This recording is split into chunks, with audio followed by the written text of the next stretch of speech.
I won, I can spend that $2 dreaming about whatever. So we're talking about buying lottery tickets, the pros and cons of chasing the dream. Should it only cost you $2? Should it cost you $5? Or buying a dollar scratch off and getting 75K a month for the rest of your life? Is that worth the dollar that you paid for? I don't know. I don't think it is because I'm not that lucky.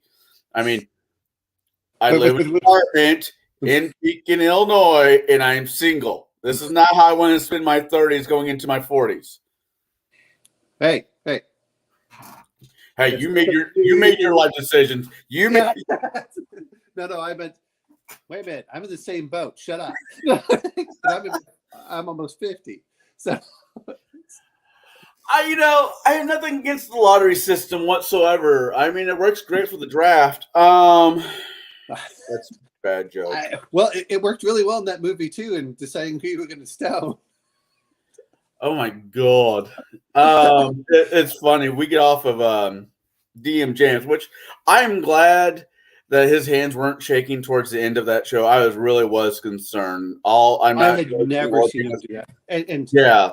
You know, I had an uncle, not an uncle. I had a cousin. He might as well have been an uncle, but I had a cousin had a stroke, and hey, fat gamer, in his hands after he had the stroke was, horrible shaking. So that's I'm like, all right. I know the one brother's been in and out of the hospital. Did I miss the other one going to the hospital? Yeah, I'm just happy overall. That it was just food, and like DM James said, is his blood sugar had been so high for years and years. Your body suddenly you're putting your body in a complete shock, and it's like, well, wait a minute, we got to settle things out. So yeah, once he was eating those nuts, that made a big difference. So I'm glad to see that. Hello, fat gamer. We're going to talk about games that aren't Palladium. Or Rifts, or Rifts is Palladium. So I see. I don't know. I did Robotech for years, and as things started getting the power creep, where more and more NDC started coming in, and the system just bugged me more and more. And like everything else, everyone has their favorite systems. Well, I could do it with this system. I could, but if I have to hack a system enough where I feel like I'm creating a whole new system, I'm better off just finding a new system. I kind of like doing it, though. I like taking a system that I know. It's like I know Pathfinder, and I know 3.5. And I'm tweaking them, but I mean, if I have to do a lot of major, a complete overhaul. Yeah, you're trying to do a Pathfinder modern Pathfinder game is a trick. It's an interesting hat trick. What? Oh my God, we have personalities. No, don't say that. Next, you're gonna say I'm an all right person, and I'm gonna have to just delete everything. Fuck.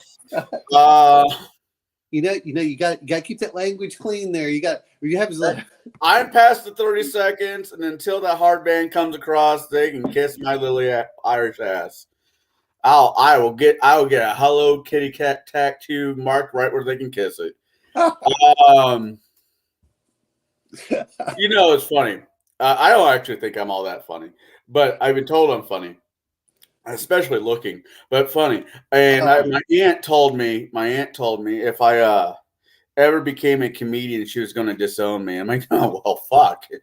Well, there goes that dream. Here's $1. Go buy another one.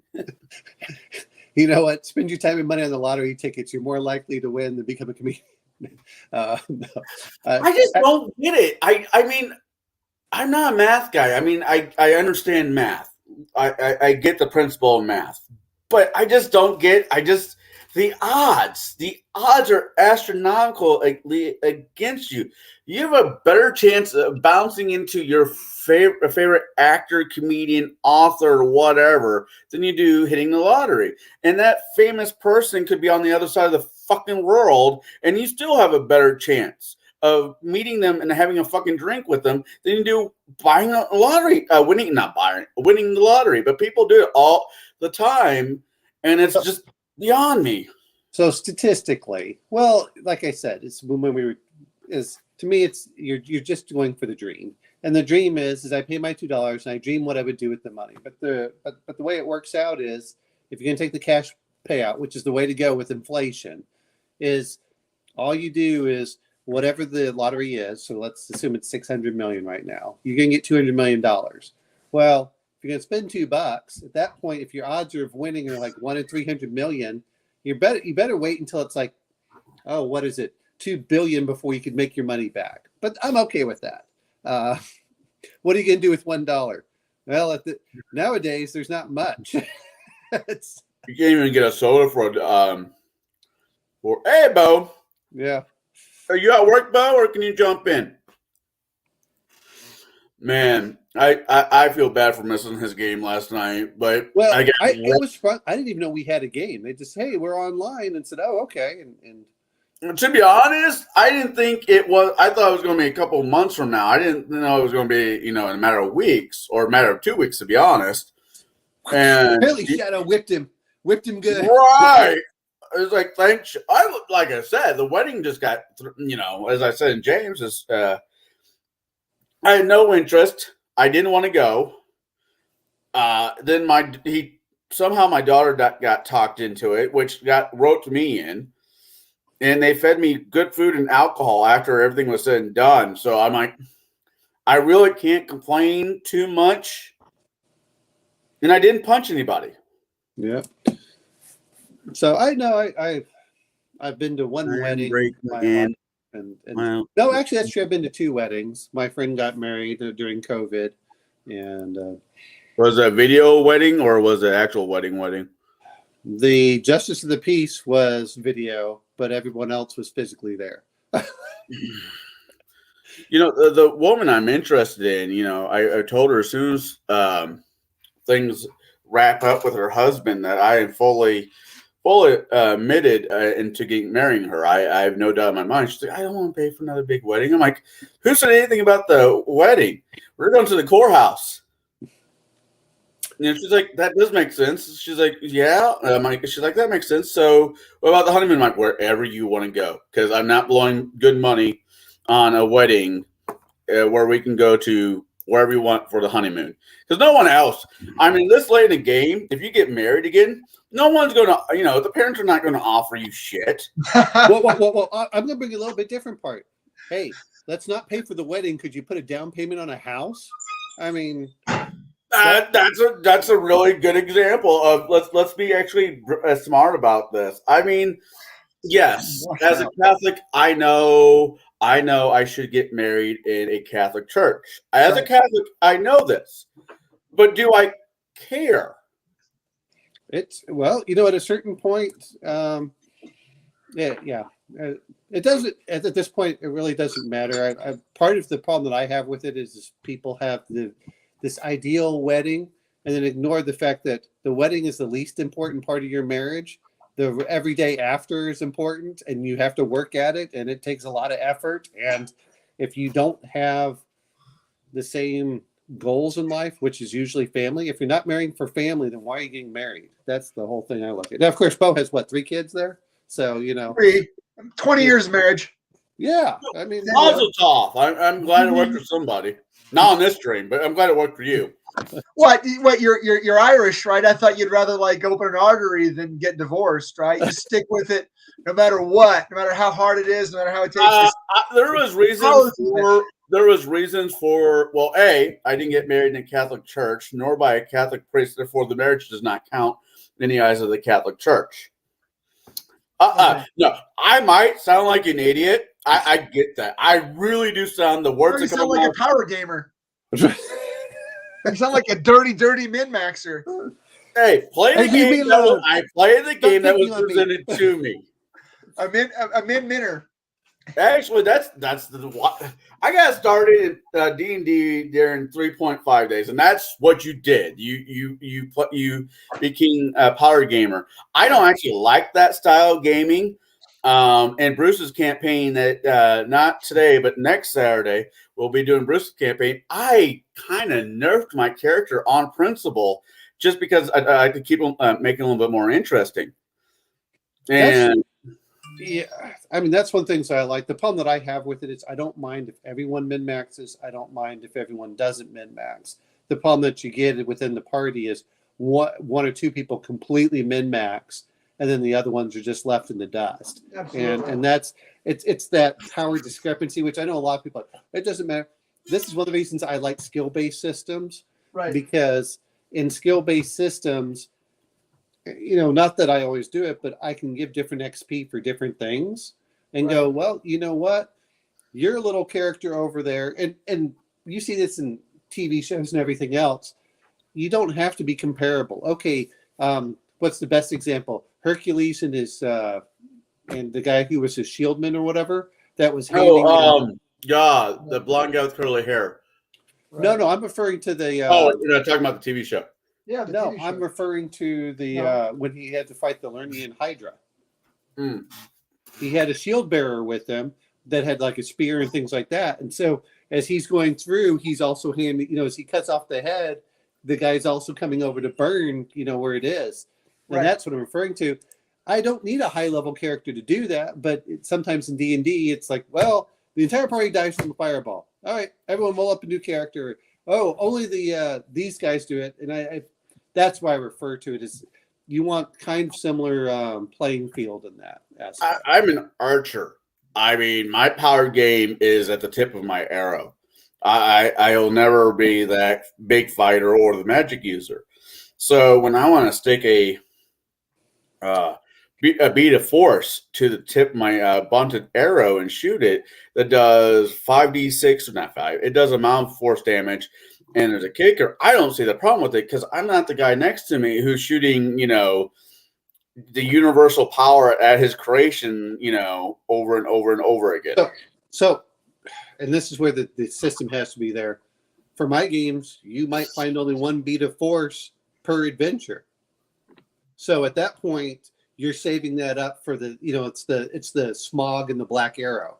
Hey, this is my one chance. And that's the problem I do have with some of the how do I put it? I won't call it the Harry Potter of D&D, which is 5e and 3.5 somewhat, where magic is ubiquitous everywhere instead of mysterious and rare. That just goes with the style of gaming, though. If you like high fantasy with high magic, then it is, that's like the conversation I had with the guys over at Table Breaker.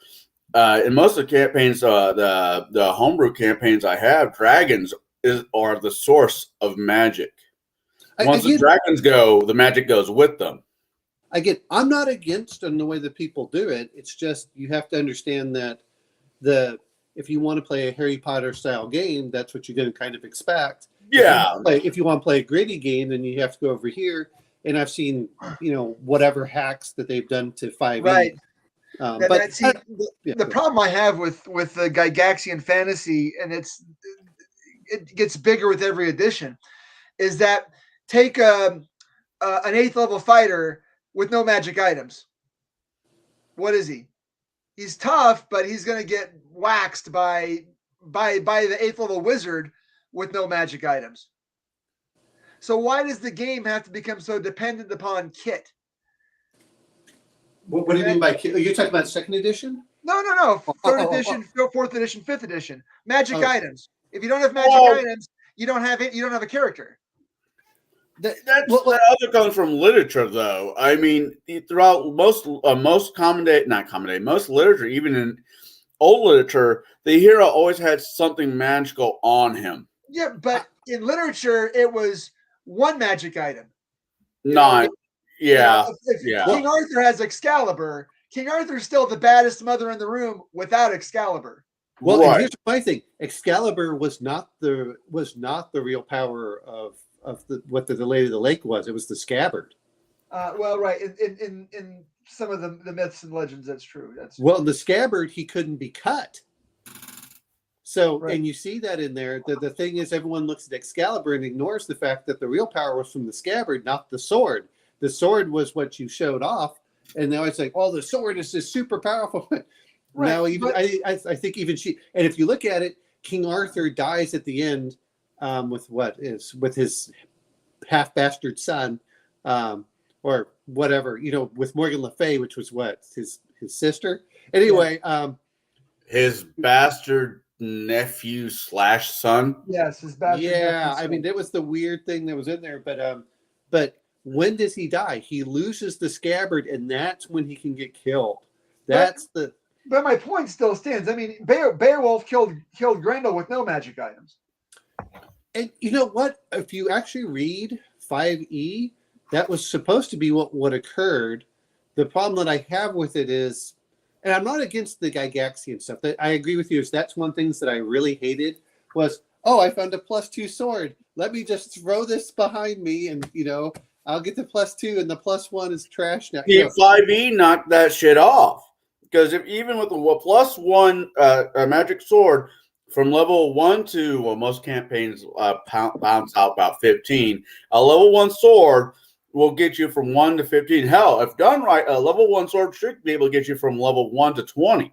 Right. I'll say this much: if you play a Conan game, this is why I like Conan. And everyone's like, "Oh, yeah." Well, I like Conan because you don't have to use magic. There is magic in there; it pervades things. But one is, if you're a magic user, you've used up a lot of talents for number one. Number two is people are scared of magic. Number three is magic corrupts, and you were making some deals with some people you shouldn't be making deals with. Right. And the other part is that the things that you do a little bit differently, like if you're doing alchemical stuff, which I always enjoyed, some of it says, like a potion of healing in Conan is like a level 5 artifact. It's not one of those things in there. Like a sleeping thing is different. It's just interesting looking at, but I enjoyed that aspect. Or the other one was, I like the idea. I didn't really like the system, and maybe that was just me just reading it. I didn't enjoy it. Was Earth Dawn, where you could weave the threads into your items so they became more powerful as you gain level. And I would rather have that happen than anything else. But that's one of the areas that I feel that WotC has gone towards the Harry Potter aspect where, oh, okay, I had a wand, it broke, I'll just go to the wand shop and buy it, rather than the old classical, hey, this is really rare, it takes a lot of work to make one of these. This is, oh my God, it's a magic sword. And that's what I like. I'd rather it just say magic sword instead of +1, +2, +3. Right. Well, the D&D had one of the supplements. I mean, AD&D. I mean, yeah, 1986. Yeah, AD&D had silver and iron weapons, basically a +0 magic item.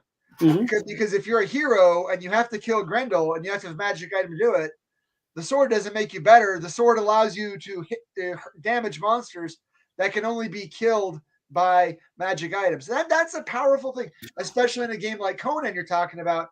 Now, I don't necessarily think that magic has to be evil, although I do like it when all magic is evil. When magic is rare and dangerous, even if it's not necessarily evil. Well, yeah. Well, if you're playing Conan, you should be playing the universe of Conan. So that's what I'm trying to say. Yeah, and his view was society was bad. He and Lovecraft went back and forth, but I love the fact he brought in Lovecraftian elements, and they went back and forth with each other, being contemporaries for having a lot of that stuff.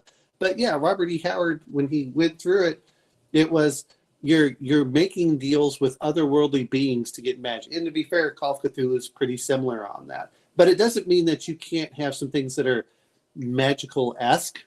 It's like, oh, well, this can do this. And in some cases, you can appeal to a god.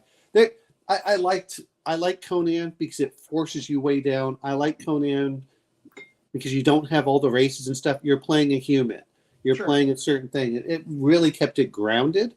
Now that I say that, and then the next part of me goes, you know what? I'd love to make a supplement where you could throw the Conan rules into a low fantasy game, and we could, okay, we'll have dwarves, we'll have elves. I just have to go and write all of the background for that. And, the problem that I have with it is there's not much incentive whenever they keep putting these morality clauses in, because now everyone is somehow equating elves and dwarves, which are mystical, non-real creatures, to real human beings. Sure.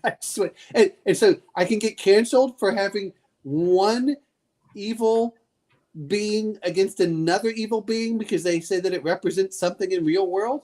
Well, yeah, that's why and again, I mean, I hate to sound like I'm the asshole, but you have to flush eventually the OSR and the OGL are going to have to divorce themselves from D20.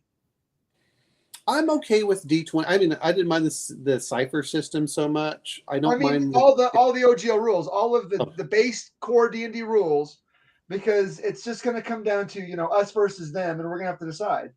Well, here's the interesting thing, and this is what I think WotC was realizing. And this is, again, I like listening to Roll for Combat, but they were saying apparently what WotC did is they got together a bunch of the big publishers and handed them that new OGL 1.1.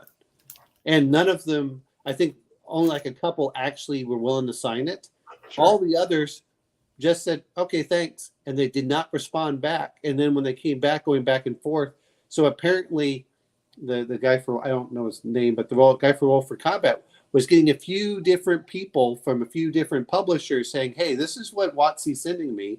And that he wanted to make sure that they match exactly, because the old trick is what they'll do is find out the leaker is they change a word or something in there just a little bit, and right. that's how they do it. So they want to make sure where it comes out. You flush it and see where it comes up. Yeah, and so what they do instead is they match the two to make sure they were exact. And they said, okay, these are exact. This doesn't look like it. And then that got released, but they had Ryan Dancy on, who created that OGL. Right. It specifically says that he said it has to be irrevocable. If it's not irrevocable, no one will create third-party materials for your game. And because if they can revoke it at any time, unless you have a special deal with them, like we were writing something and knowing that we could pay $10,000 or $30,000 to have a print run, and then they come back and say, you know what, you can't use the OGL. You have to destroy all of your stuff.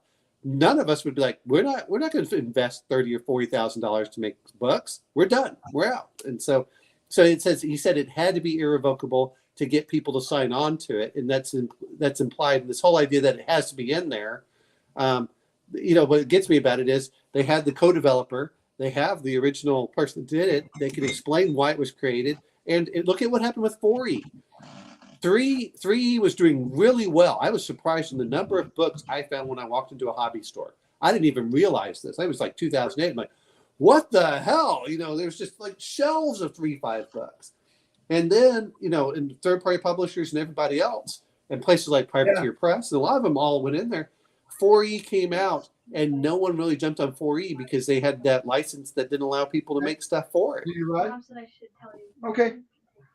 Sorry. Oh no, that's fine. It's so they had all that in there, and then what did they do with 5E? Let's bring out the OGL for 5E now, and that allowed 5E to dominate. That said, is like Connell was talking about. Hey, let's try World of Darkness. Let's try this. It's really helped out everyone that wants to try a new system to say, "Ooh, use my system, and it's also helped anyone that wants to go buy a new system because everything's been on sale for the last couple of weeks.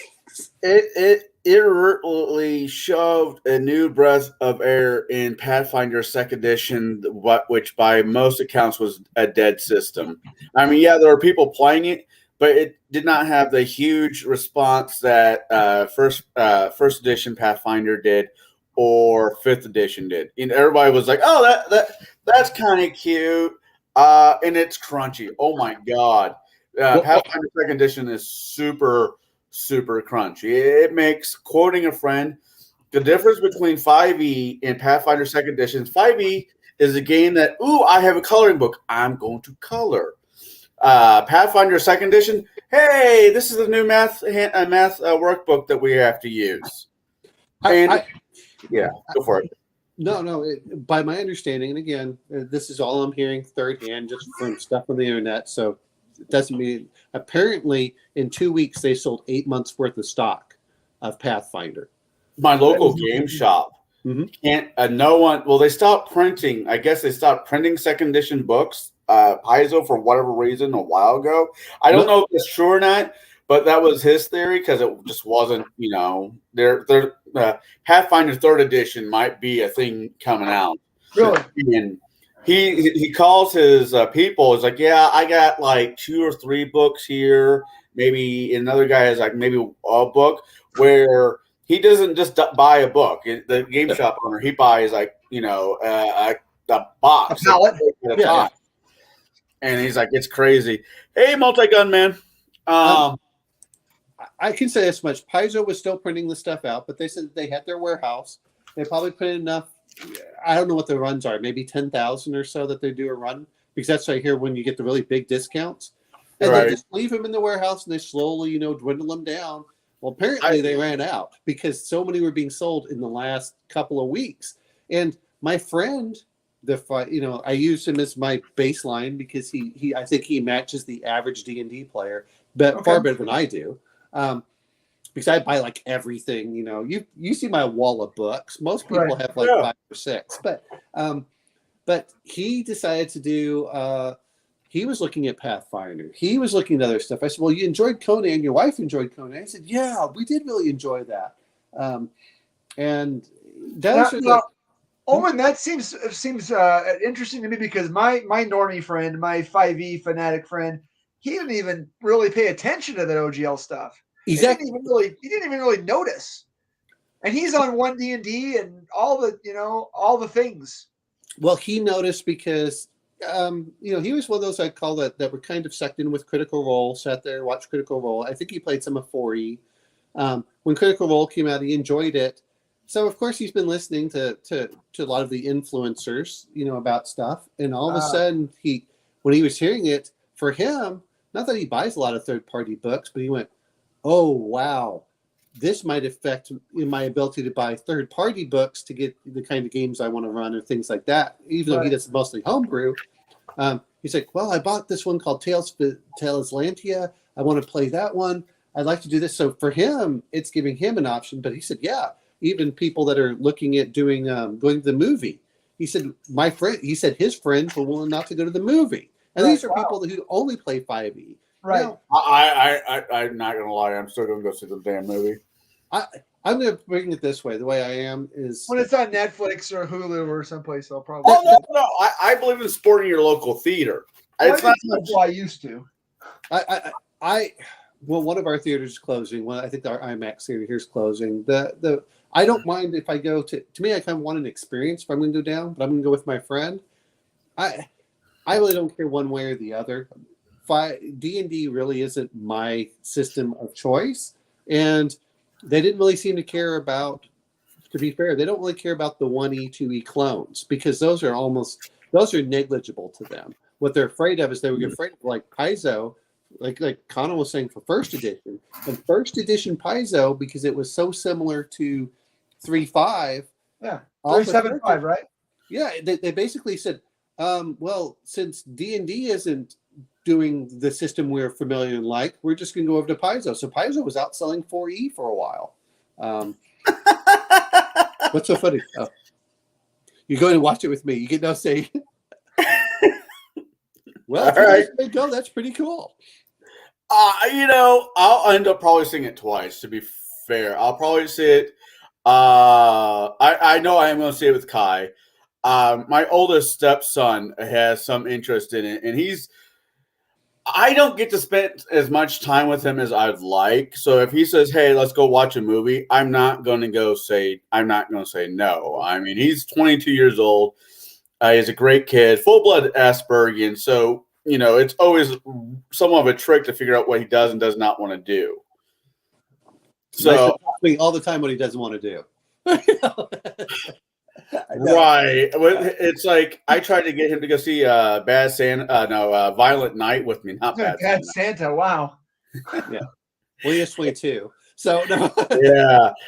I went to try to get him to see Violent Night with me, and he's like, "No, it's too violent." I'm like, "But me and you watched Die Hard less than a week ago." He's like, "That's different." I'm like, "What the fuck?" Well, I mean, it's not, part of it goes down to like for my son, he goes to movies because I drag him to them, if anything. But a lot of movies I'm not that interested in seeing nowadays. As I get older, the television shows have upped the game so much that some of the series out there that I would rather sit around.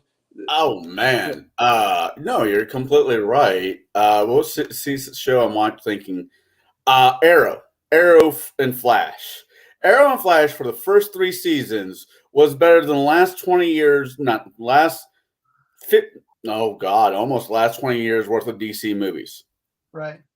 Well, I mean, I enjoyed the Christopher Nolan Batman. It Was wasn't it Batman though. Those were 2005 to 2012. Right, but it wasn't. But it wasn't Batman, Omen. Batman's not an action hero. Batman's the world's greatest detective. Sure. I mean, the latest Batman movie with Robert Pattinson actually wasn't that bad in the pretense that he was more of a. I liked it. My only I problem, liked it. I liked it. problem with the latest Batman movie, it's so fucking petty. I mean, so fucking petty. I hate Nirvana. Okay. Well. Here's what gets me. Is Don't give me that little bow. Batman is technically not a superhero. Batman is a hero. Bro. Batman Yeah. is a costume hero. Yeah, Not yeah. a He's like, superhero. yeah. Well, and Actually, I mean, he kind of Ben Affleck is my favorite Batman for this line and this line only. Oh. He's like, we've always been outlaws, Alfred. They just put up with this. well, I've like I said, I thought the Christopher Nolan ones, they were well paced. They did a good job for it. It was Yeah, I would have liked good music. Yeah. I would have liked, man, and what I saw what the third one was supposed to be. If Heath Ledger didn't die, and this is, I mean, I really don't want to say anything too bad about the guy. Personal demons being what personal demons are, and so forth and so on. Trust me, I have a few of my own.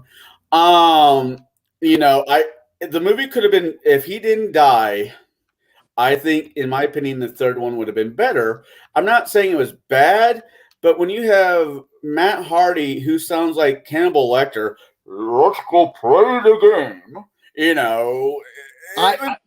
I enjoyed Bane a lot more than the others. But to be fair, whether it's Ra's al Ghul, I mean, I enjoyed each one because they were different, with the exception of the. The only villain was in all three movies was a Scarecrow. Yeah, and that's part of the. But I like the pacing. I like how things went. I enjoyed them a lot. Shazam wasn't too bad for DC. Shazam. No. Captain Marvel. No. Shazam. Oh, Captain Marvel. He's Captain Marvel. Yeah, he is Captain Marvel, but yeah, you say Captain Marvel and everybody, No, he is Captain Marvel. I don't know who that bimbo is. I didn't mind that movie per se because it's weird the position people get thrown into, especially when they have kids. My daughter wanted to see. I can't get my daughter to see movies with me, period, half the damn time. And she's like, Dad, I want to go see this movie. And I'm like, sure. Well, and I don't really bash on Marvel movies too bad because even if they suck, they keep the story going. They move on to the next movie and just keep on going. Where other DC, for example, except for the Christian Bale Batman, if the movie doesn't do well, they scrap the whole deal and try to reboot it. Don't reboot it. Just keep going and try to do better the next time. That's Marvel's secret. That's Marvel's secret recipe. The problem is that Marvel had laid out everything on a 10-year storyboard. Yeah, I mean, and it all started with Iron Man and Tony Stark. But Robert Downey Jr. fit that. But at a certain point, the actors get too old, so of course you have to do it. But the problem that I have with the rest of it was that was before we got all into this weird, and I won't call it the ESG because that's what's pushing this. We have to change. We have to sex swap. We have to race swap. We have to do all this other stuff instead of making a great story. Make a great story. I don't care what anyone says. I still enjoyed Lando Calrissian because I thought he was really cool in Empire Strikes Back, and it wasn't because he was black, but I just like what was this? The actor Williams. Williams is just cool as you can get. And I mean, okay, you played a scummy guy. Guess what? You redeemed yourself in the next episode. Okay, you redeemed yourself. I'm good with you. All right. It's I gotta watch Mallrats. No, not Mallrats. Chasing Amy before tomorrow. Oh, I love chasing Amy for that one scene that you're talking about. Poor Jack. But I mean, those are the things that one of my favorite actors was Sidney Poitier. And instead of trying to get people up to Sidney Poitier's level, or what was the other one? Denzel Washington. Oh, he's a great actor. I have nothing bad to say about that man. I liked him on Man on Fire. I don't Fire. Those are great classic roles, and I don't care if he's black or white. I care the fact that you gave a great character that was complex, that was interesting. Sidney Poitier in The Heat of the Night. That's one of my favorite movies. The movie was good. The TV show was good. The big what was it? What did he saying? I forget who said it, but I agree that a gay character makes a gay character. Who wants a female character makes a female. Yeah, I get that. I do get that. I have a rule at my table. Whatever gender you come in as is the gender you have to play in my campaigns. It's not a sexist thing. It's not me being a homophobe or anything like that. I just know. It's a hard no for me. It's just because every time I've had a guy who says, "Well, I want to play a female character," he's turned the female character into some whorish bimbo. Well, see, this is where I think that Bo probably remembers this. In the old first D&D, everyone I knew played female drow because they had higher level limits than the males. So I didn't play Forgotten Realms. No, this wasn't. Well, that was Greyhawk.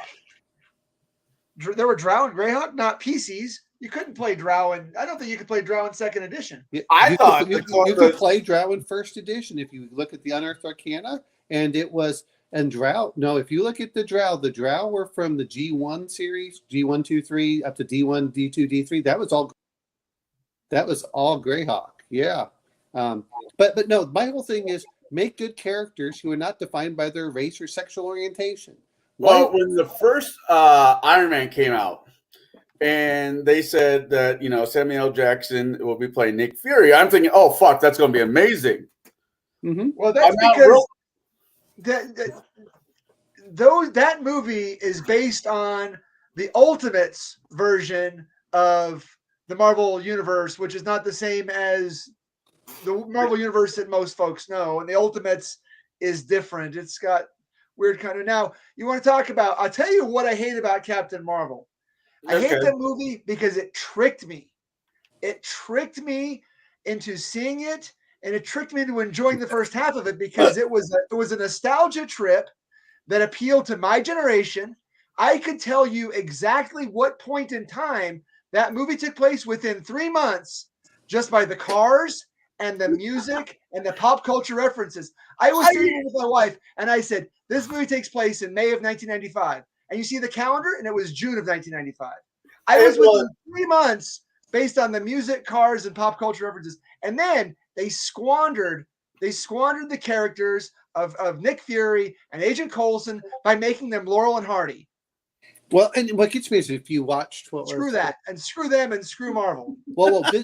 Didn't they have because they came after? Because I used to watch the Agents of S.H.I.E.L.D. Agents of S.H.I.E.L.D. was before that, but yeah. No, Agents of S.H.I.E.L.D. was after that. Agents of S.H.I.E.L.D. was before. Agents of S.H.I.E.L.D. took place from the time of the Thor sequel. No. I'm saying, but when it was released. Oh, when it was released, yeah. When it was released about that time. Yeah, no. My point was when it was released, I didn't mind the Agents of Marvel. Though, to be fair, a lot of them, most TV shows after 3 seasons tend to go downhill a lot, and it makes it not all of them better. There are a few that do, but most go downhill because they're scrambling. But nowadays, most of the stories are, everyone is based on on what they are, not who they are. They're not interesting characters. They are bad characters that they think that somehow, it's, well, I'm just gonna throw this race or sex or whatever up there, and they're just gonna do it. And the whole thing, did you ever hear Jennifer Lawrence talking about, before the Hunger Games, we didn't have any strong female characters? Yeah, I got that. What the fuck? So Ripley wasn't a strong female character The Sarah Connor princess wasn't a from strong female character. Princess Leia wasn't a strong female character. The princess from the Dragon Slayer wasn't a strong female character. Well, all those. Well, you're right. All those things. And but But what they I find weren't interesting. woke female characters. Well, that was true. Well, what gets me about it is, well, let's be honest. Jennifer Lawrence is about as dumb as a bag of rocks, and that's insulting. Yeah, but where do you keep your Oscar? I think she keeps hers in her front room. Hey, if after listening to most people have won Oscars, the ability to read off a cue card in a moat does not equal intelligence. Okay. No, not Samuel. The beginning scene of Highlander with Sean Connery speaking. There was a time. The whole speech. He recorded that while he was in the shitter. I really, well, to be fair, everyone says that, but the reality of it is that you have to go to a sound studio and get all that done. But he probably helped. He probably was perfecting it while he was in the restroom, because that's the okay. Bathrooms have really good acoustics, though. You could set up a home studio in your bathroom pretty easy. yeah. All they needed to do was bring the boom cable over the top of the bathroom stall, and yeah. Well, but what about when he has to grunt? You're like, there was a time when there's little bloopers going on there. But my understanding, most of the time they actually re-record a lot of what they say, even with the boom mic, and they put that. It's funny and all this stuff. Anyway, I'm not a big into sound, but but that's the thing that gets me about it. Your ability to read off cue cards does not equal your IQ. All right, I'm sorry, it's not in there. I mean, you're not wrong, but damn. Oh, come on! It doesn't matter, and that's the problem that we have with presidents nowadays. Is that they're like, oh my god, they went off script. The best. Why actors should never get involved with politics. We would never have got Reagan. Leonardo DiCaprio, make a movie. I'll pay to watch it. You're a talking monkey. I turn the organ grinder. You dance to it. You don't get to tell me what kind of gas I put in my car. Well, especially as you're flying in your private jet, so for like across the Atlantic Ocean to pick up something that you could be in that country for 2 hours, then fly back. Okay, yeah, I mean, I get it. I mean, there's definitely an argument. Flying is. I'm not saying flying is bad, but flying, burning gas, versus the only other way was boat. So you're now at sea. What would have been 8-12 hours, you're out in sea for a month, not a month. How long does it take? Well, when Greta Thunberg did her famous speech at the UN, the first time she came to the U.S., she came by sailboat to prove her point. Well, there you go. But she's 12. Yeah, well, here's you want to talk about a talking monkey? There you go. Why did they pick Greta Thunberg? Apparently, her grandfather, and again, someone feel free to correct me, was the one that claimed that carbon dioxide is the reason that the Earth is heating up. But see, they don't tell you a lot of this stuff, and then she comes in there, and I feel sorry for her. They're putting. I mean, there was a time where we were putting lead into the gas, which was bad, hands down, just bad. It's good for the engines. It was great for the engines, but it caused so much problems everywhere else. But I'm not opposed. For somebody. Well, I am kind of opposed for certain aspects of this. But for all, go back to the horse and buggy. I like horses. Let's go back to horse and buggies. It'll take me 4 months to get to you, Omanal. But it'd be, but it'd be a pretty.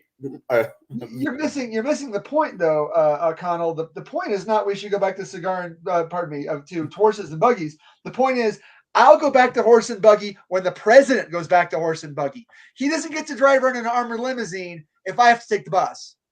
Well, I'm not disagreeing with that one, or at least maybe not an armored bus. Maybe he should, the Popemobile.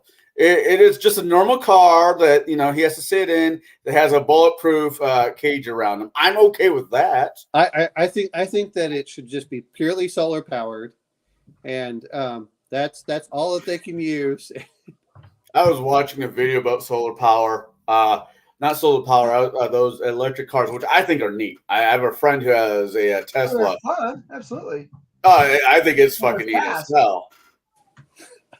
But with that being said, the fact that you have to burn diesel to put electricity into those stations to fill up your tank, not tank, I fill your battery. What's sure. the word here? Yeah, to charge your battery. To charge your Plus, battery. The law of conservation of matter, right? Omanel.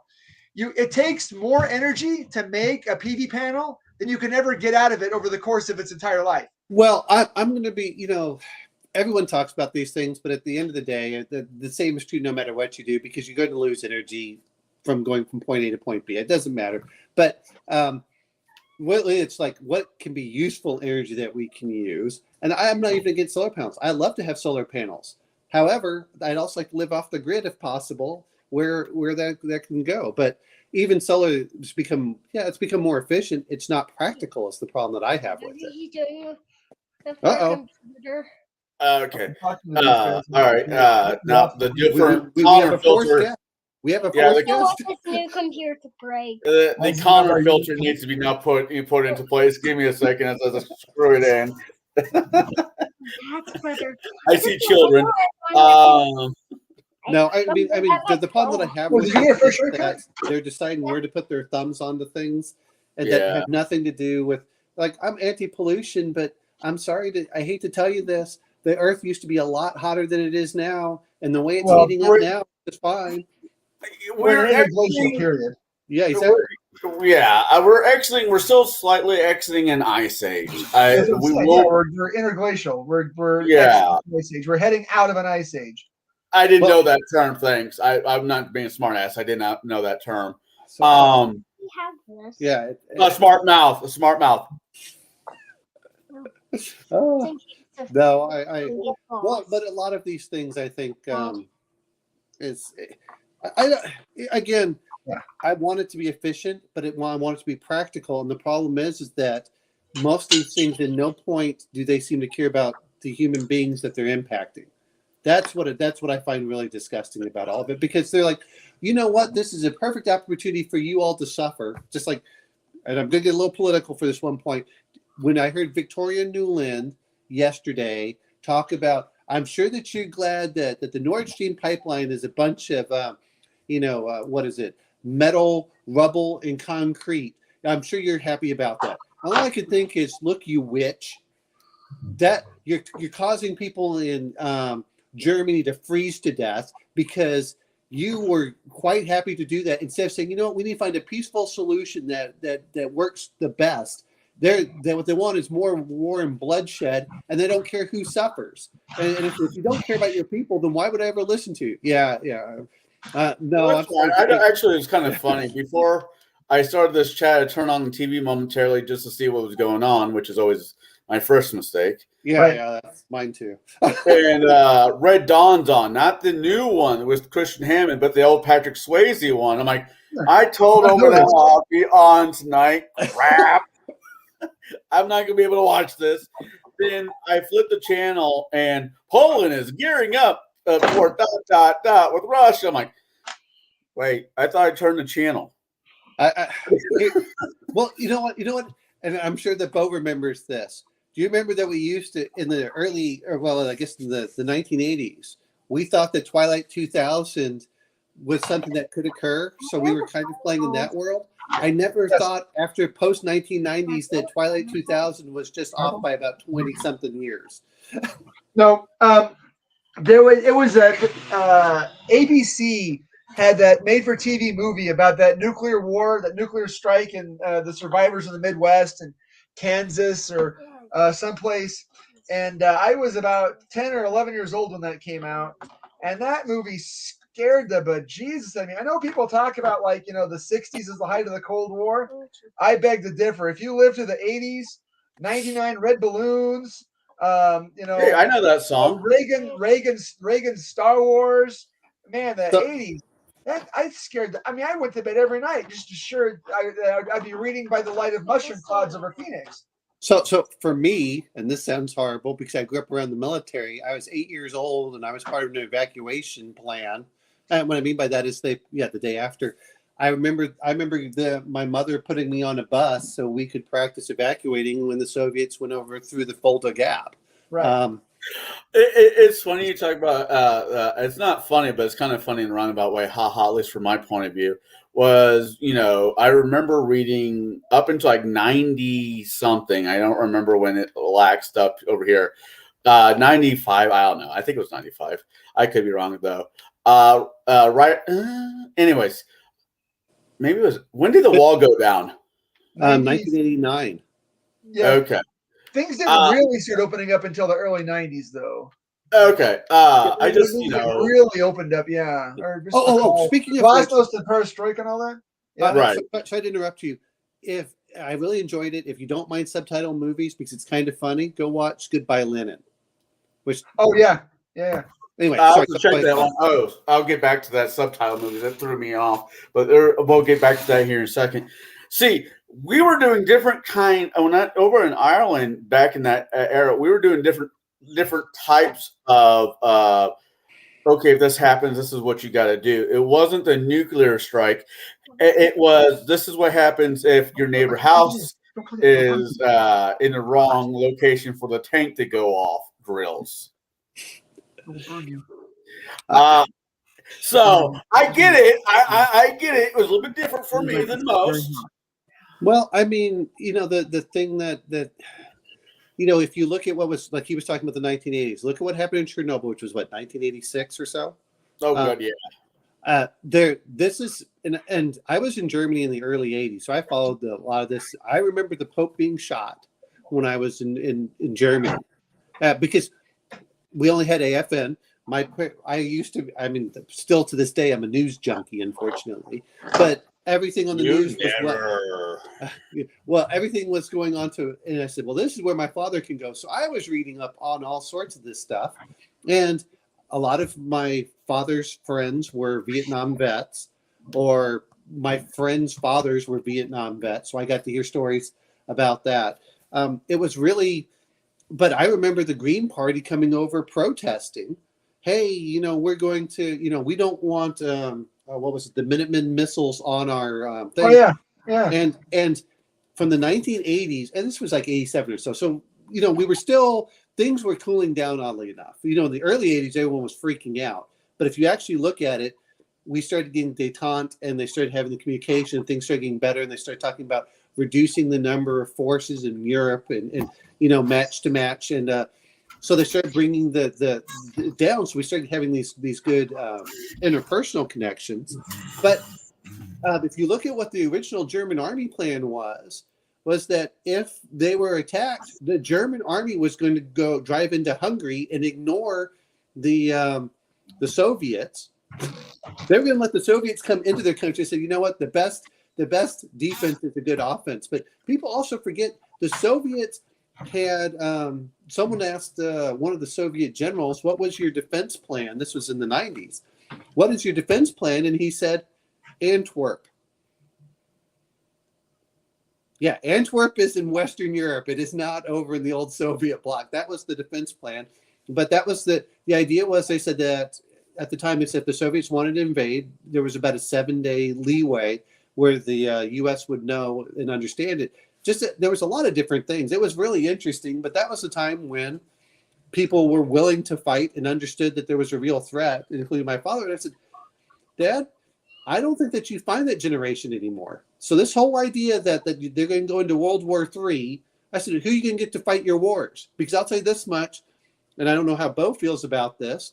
If I find out that my son was going to be drafted, I'm like, nope, we're going to get you out as soon as possible because Absolutely. It's one thing to defend your own country. I don't see why we should get involved in a country that doesn't even border us or anything else. And that's I think I might just, for right or wrong, I think I have a different point of view on it just for my own background. Sure. And I keep thinking the line that was basically hammered into my head, well, technically too, from my grandpa, and I'm not going to say in Latin because I know I'll step all over it. But if you want peace, prepare for war. I don't mind people preparing for war. What I do mind is stop trying to escalate war when you don't have to get involved. It's the Right, and the other one is the moment a good man steps aside, you're giving power to evil. Putin is not a good guy. I don't care whatever. He's not a good guy. I did say he was a good guy. The problem is I don't want to have to pick between two bad guys and then say, oh, well, we're going to do this. And I don't think we're good guys in this either. I still believe in the fundamental part, which every 4 years. Well, no, I'm saying, well, it doesn't matter who changed at the top. Remember, the people at the bottom stay for 20 or 30 years. Those are the ones that go in there. My problem that whenever this comes into it is do not go looking for monsters to fight. And that's the problem that I have with this. We're not the world's police force. If you really wanted, if we really wanted to get involved with it, then why aren't we didn't do anything for Hong Kong. We didn't do anything for Taiwan either. Well, and the real question is, this is what gets me about it. If you actually listen to it, Taiwan and China were becoming more and more friendly, and yet we're trying to push them to stay apart. Yeah, this is a particular mercenary country. We just don't get paid. If we actually if we actually broadcast to the world that we are a mercenary country, I think our standing would actually improve. I think it would have, because if you listen to, because I had friends that were Nigerian, and they, I used to argue, no, we're the good guys and stuff, and they would be like, no, you aren't. And after what I've seen in the past 10 years or so, I'm like, no, we aren't the good guys. Why don't we just simply say, instead of trying to pretend we're good, we're saying we're doing this for our national interest. That's the one thing I liked about Lavrov. If you actually listen to Lavrov, everyone talks about Putin. Go listen to Lavrov and what he says, and what he says to everyone. They're like, well, blah, blah, blah. He says, we don't care if it's good or bad. We do what is right for Russia. That's all he said. There's no morality in that aspect. And people can respect it because he says, if we would stop putting other countries ahead of our own, then that would be one thing. But no, it's, Americans are so bad. Okay, who's going to fight your wars? Guess what? You don't want conservatives in the military or anyone that didn't vote for your party. And then number two is, now you don't, but you're telling all of your side that the United States isn't worth fighting for. So who's going to fight? See, they don't think that way. That's the reason that if you look at it, this is why they were talking about, Xi is not a stupid man. Let's stop treating these people like they're stupid or they're inferior. That's insulting them. I agree. War is very, very good. War is very, very wasteful, but it also boosts your economy. Not if you have to finance the war on debt. Let's have a war. Let's do two things first. Okay, realize that the American taxpayer paying for Western Europe's military subsidizes Western European socialism. Remember, Trump got in trouble because he wanted the Germans to boost their military spending to like 5% of their GDP, or no, it's 2%. They're spending 1%, but then they had to go up to 2%. So if the Swedes and the Norwegians actually had to pay for their share of NATO, they wouldn't be able to afford their socialized medicine, their free college. Now, two things. Let's make them pay their own way, and then next time there's a war, you got to pay cash for it. You can't put it on the credit card. No, I don't disagree with that. When I made that statement, it wasn't paying for somebody else's war.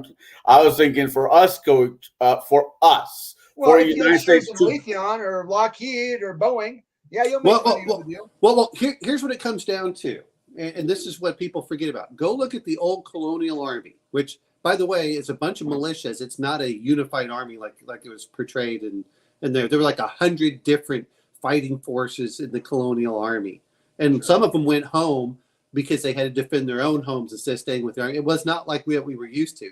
But the colonial army, none of those guys knew what was going to happen for the future. There was no pensions and all this other stuff that comes into it. And yes, some people, and yet what was only 5%. Anyway, they're doing that, but this is what really bothers me. If you listen to the former ambassador who was fired by Trump, oddly enough, she was fired from Trump by Trump because she was doing all this stuff for the Ukraine. You know, she was the one under Obama. Trump kept her, and then he fired her for saying stuff. She said, "Oh, if Trump was still president, Putin wouldn't have invaded because he would have gotten everything he wanted." I'm like, what do you mean? Well, he would have pulled us out of NATO, and he would have done this, and so Putin wouldn't have had to invade Ukraine. And I said, "Are you sure?" And she's like, "Oh, there's also try to change the subject." If you can find that video, it tells you everything you need to know, which is NATO is not in our best interest. NATO actually is more likely to get us into war than anything else. And the other part, yeah, I mean, it's the military branch of the UN. Well, I'm not even. I won't even play devil's advocate. That is 100%. Yeah, well, I mean, playing devil's advocate, but not with that one. Wait.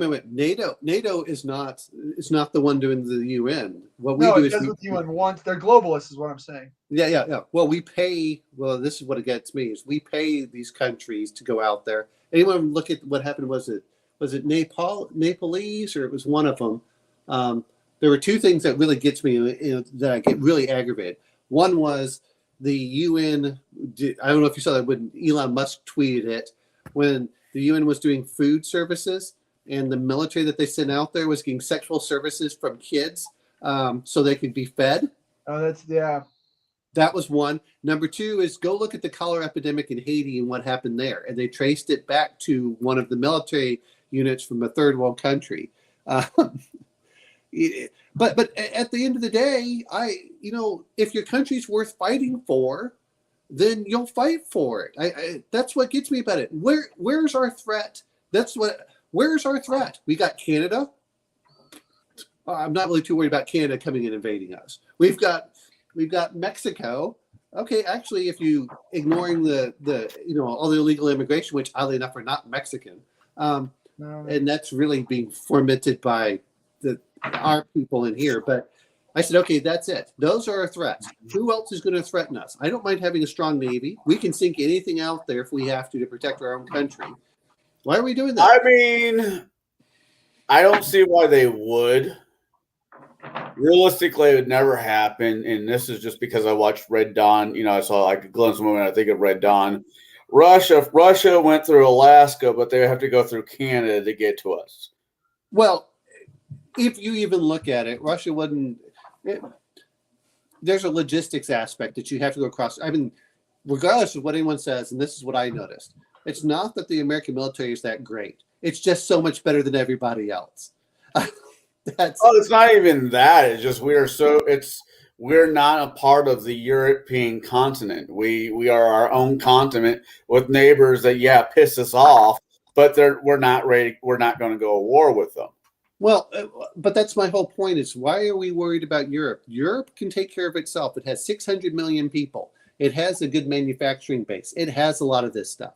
It's like Bo's talking about, well, we're going to get rid of all fossil fuels. Notice, that's not fossil fuels in these other countries. That's fossil fuels in our countries where they don't want to explore and stuff. The idea, it's just like manufacturing. Whoever thought this was a good idea to offshore manufacturing, and then you talk about national security. Guess what? If you can't build, if anyone listens to Yamamoto talking about the United States, the whole point of the attack on Pearl Harbor was not to win. It was to get the United States to say, okay, we'll sue for peace because we can't prosecute a war over there.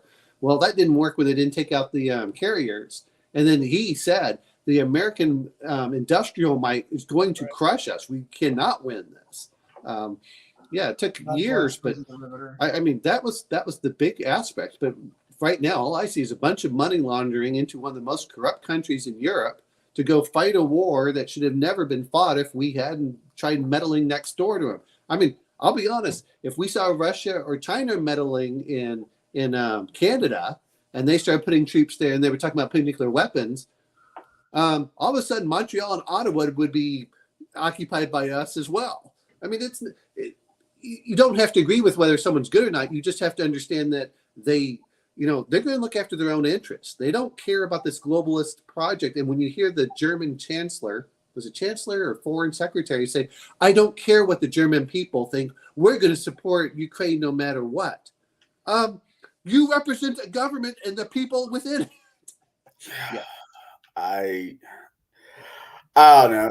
The whole situation for me is just close to home, so it's weird. Anything I say is going to come out biased. Well, no, we're all biased. I mean, that's okay to be biased. I mean, but just be honest about it. That's the whole thing. Having an invading government or a country coming into your home, telling what you can and cannot do, from my point of view, is enough reasons to go to war. Okay, but it's not enough reason for us to go to war. There were several times growing up, as a kid, I think to myself, it would be really nice that our neighbors to the west would just step in and tell our neighbors to the east to bugger off. Well, that would be nice. The thing that gets me about this is, and I've read some of the stuff. If you can go to the website and read it, go listen to what the Russians did right before they invaded Ukraine. They took our words that we use for Yugoslavia and basically copy and pasted it, changed the countries.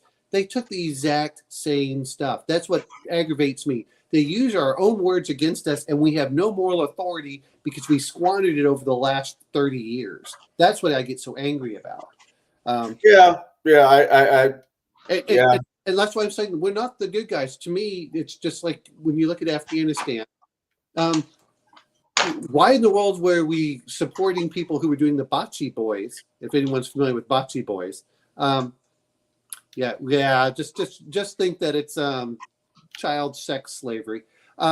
Anyway, they were doing that, and we were supporting the people in there because they were our friends. And the soldiers who had enough of it that were saying something were Article 15s, or they were let out of the government, or things like that. They left. And what did we do? Oh, we put up all these flags. We did everything else. And the people that I talked to all complained about how corrupt their government was and said that they liked working with the Americans because we would at least pay them.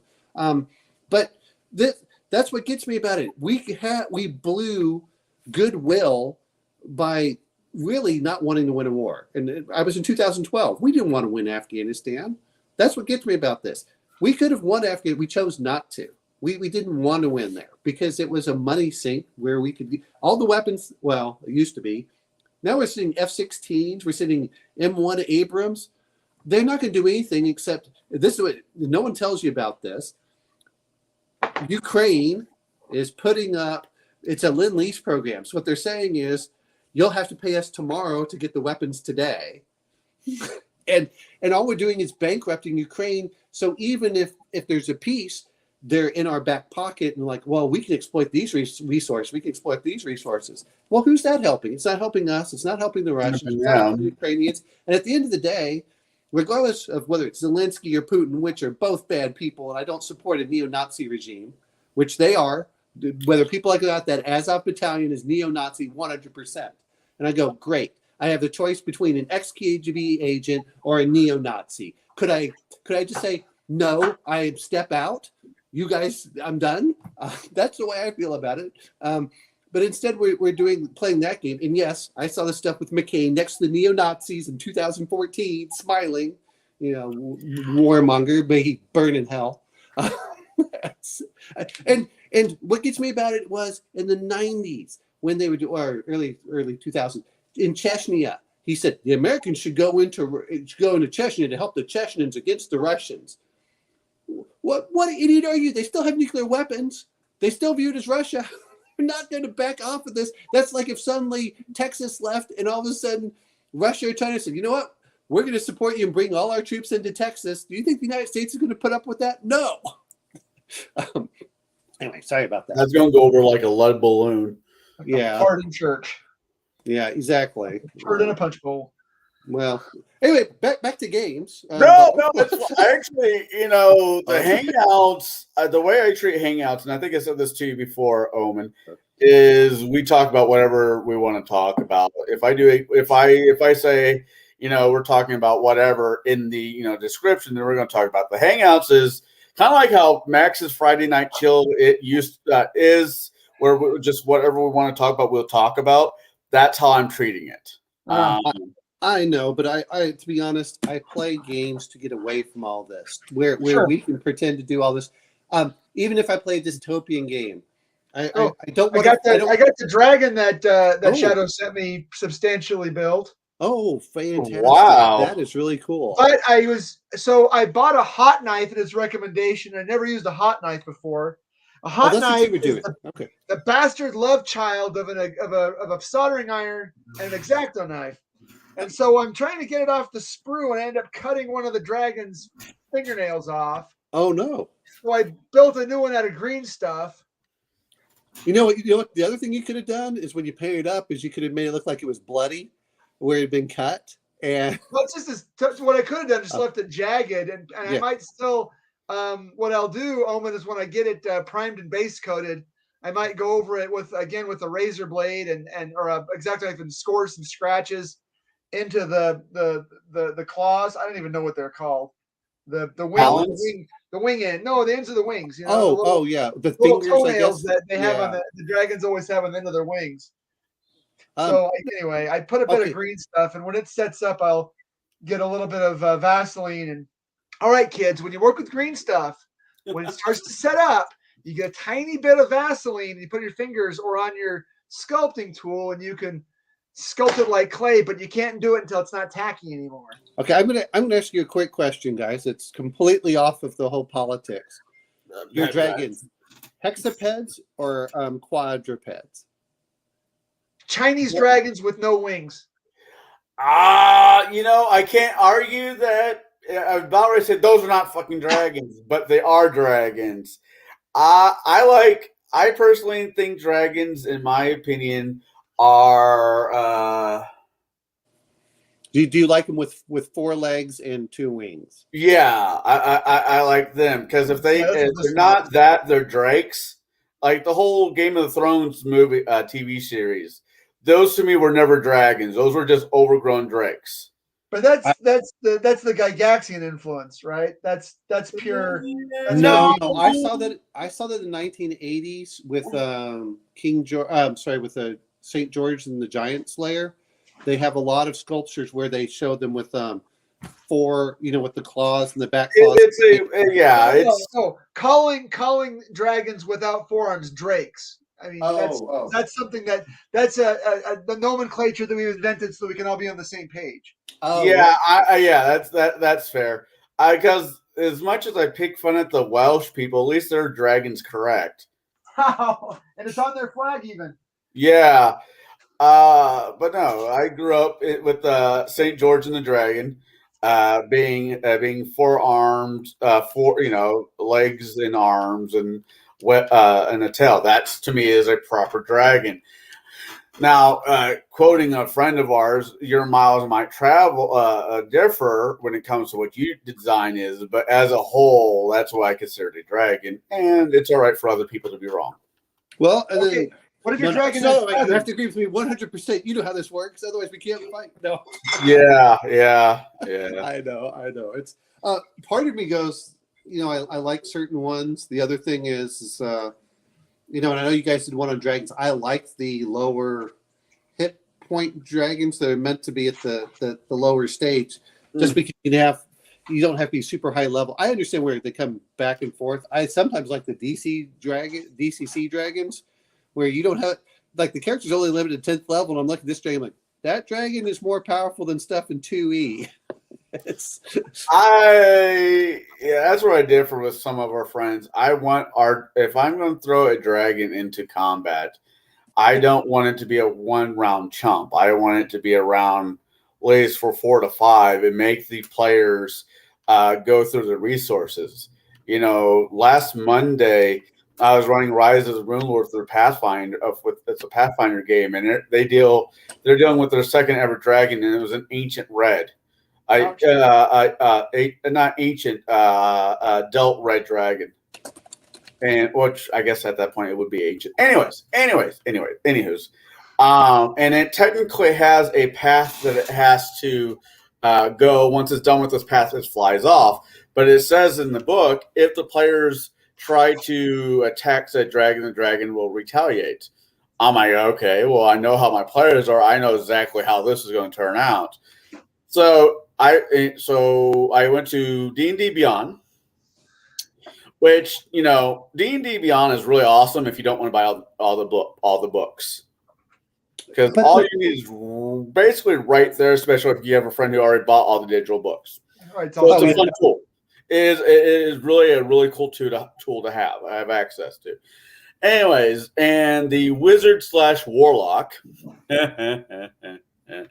decided that he doesn't like this dragon, so he cast Disintegrate on said dragon. Oh, ouch. And it misses. Oh, yeah. And 5e dragons have a recharge. They barf. They spew their flames. Then you have to roll a 1d6 and roll a 5 or 6 before it can barf again. Spew its dragon. I just happened to roll 666, which, by the way, I thought was hilarious, just because I'm me. And by the second go around with the breath weapon, he was down. He had to start making death saves, and he failed his first 2. And by the time he could make the other one, the dragon picked up his character and flew off.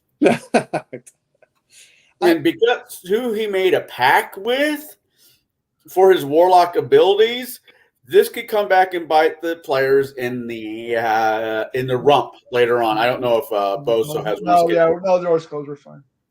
What gets me about some of the things is for 5e, they had such cool ideas, and they just seemed to kidify them too much. A perfect example is 5e wasn't meant for adults. It never was. That's what people miss. Well, come on, Basic wasn't meant for adults either, and yet it was far more gritty in certain things. But no, what I'm referring to is, the warlock is such a cool concept.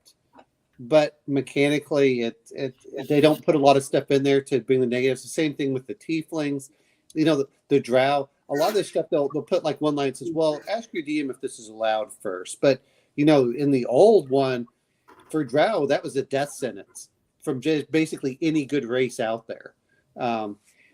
Hey, look, this is what. But nowadays, it's kind of now they're I will tell you how I run when I ran fantasy games, and I haven't in a long time, but I will tell you a trick that I started when I ran fantasy games. Any smart villain, they would be chaotic evil, not chaotic stupid. And I'll tell you what that means. Any villain, if I'm playing a module and the villain has like a vampire or a dragon that has a horde, any magic item that the dragon that's in the horde, the dragon will use against the party. If they can't use it themselves, they have henchmen that will use it. What dragon is not going to have thralls, right? So this dragon has got 10 5th level fighters that are his thralls that go do things for him. There's a magic sword in the horde. Guess what? The thrall gets the magic sword. There's never a magic item just sitting there. The dragon knows what's up. He's not dumb. Well, part of me just depends on like what the intelligence and if they can use it. But the other thing that I looked at is dragons are. I look most of the time. I did like Smog. Now I gotta say that your son and his little cowlick in the front is kind of the little swoop up in the front. That's the style, brother. That's what the girls like, I guess, because I'm sure. Honestly, that's how I brush my hair. Now that I think about it, yeah. I get shaved on sides, kind of short on top, and that pops up. But I don't know. I know. Thick curly hair. I don't want to have thick curly hair, so I get less hair. So my friend that is part Panamanian and Jewish, he's Panamanian Jewish. Oh, it gets better. So he's got a tan and a fro. No. He's probably whiter than your son. Oh, okay. But his mother's really dark. And so he had a DNA test. They found out he was 25% black. And I said, "Man, you need to put that on your resume." And he's going, but I said, "They can't argue with you if they come over like, no, you're not." He says, "Right here it says." Anyway, he's got Jewish. Well, let's Mazel tov, like you said. so we called him Kaju over in school, which is Catholic Jewish. Oh And, man. and his hair's super curly, so he gets the Jew fro. anyway, You know. he's a great guy. I mean, I wish he lived closer by. I mean, he's only an hour away, but that's kind of hard to try and get schedules up and everything else. But Well, Bruce fantastic is, guy. I mean, kind of in your neck of the woods. When I mean that is he's in the same state as you. Yeah, he's 2.5 hours away. I mean, I got could literally you. be outside your state in 2.5 hours. Not in Illinois, but yeah. You could still be in Utah in 2.5 hours. I've driven through Utah, so Yeah, 2.5 hours, you'd just be to the southern border. It just depends on which direction in Illinois you decide to drive. If you go north or south, no, that's more than 2 hours. Yeah, exactly. East to west, not so bad. Well, in Chicago, how far is it from Indiana? And it's an hour away from Wisconsin. Yeah, from Chicago, from here to Chicago is roughly about 3 hours. I think it's. All right, I don't want to say.